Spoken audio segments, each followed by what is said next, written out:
It's arrived. Something I've been waiting for a long, long, long time.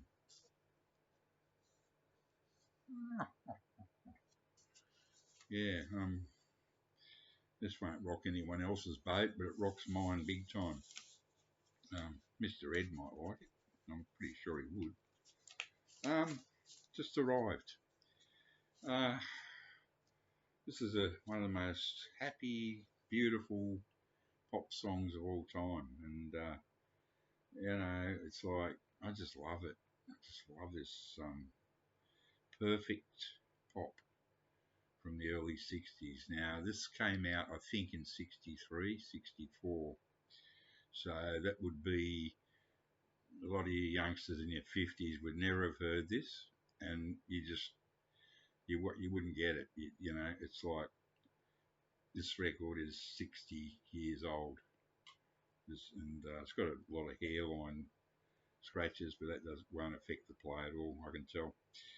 This is a US original, um, and to put it in context, I mean, when this came out, it was played a lot on the radio in Sydney, and I really liked it.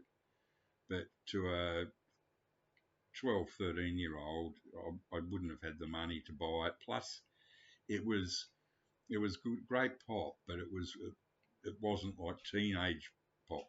It was for um, more for your adults. Getting a bit long-winded here. But as time went by, I would hear it every now and then, and I would go, God, I remember that song. Who is it? And what? It's so, I don't know, life affirming or something. I just think it's wonderful. And, at this old age, I finally got it. I did have it once on one of those, like a KTEL compilation where you got like 20 tracks per side. And believe it or not, that album, I wish I still had it. Actually, they sounded really good. But here it is. It's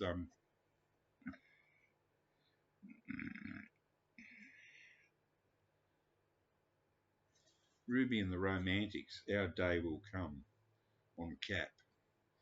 And it's even come with the original bag.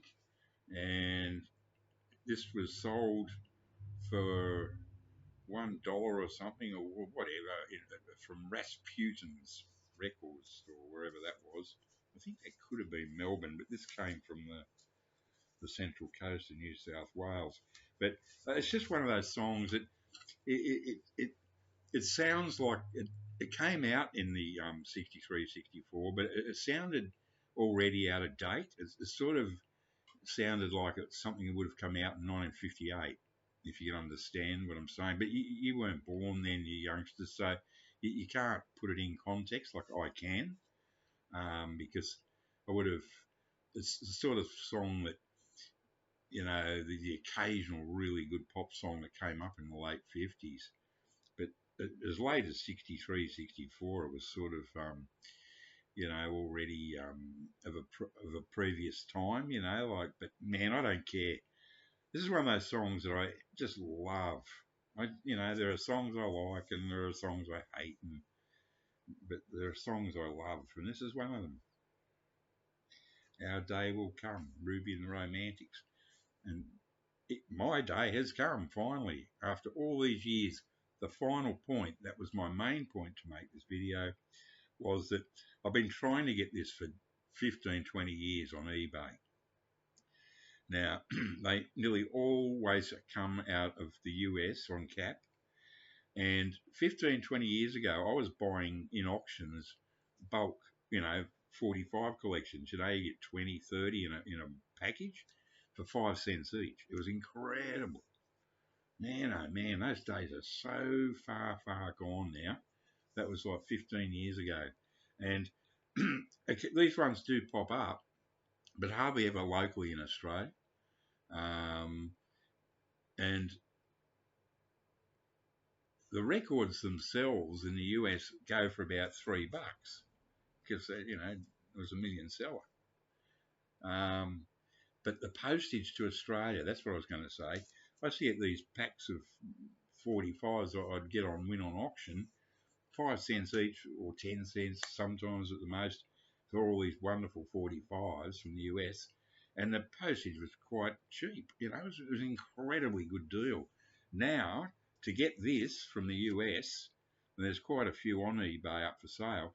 Yeah, the records go for $3, but the postage is like $40 to send one 45 RPM record from the US to Australia. $40. This was the opposite. I paid $17 Australian for this and $3 postage. So it's sort of the reverse. I'm just a very happy camper. Finally, it's taken this long. I just thought, anyway, it's just one of those things, You had to be there to understand it, in context. It's a time that's long, long gone, like, um, but I'm glad I lived through it, and have memories of it. Anyway, it's just an old guy being quite grateful. Okay, everyone, take care all, and stay well.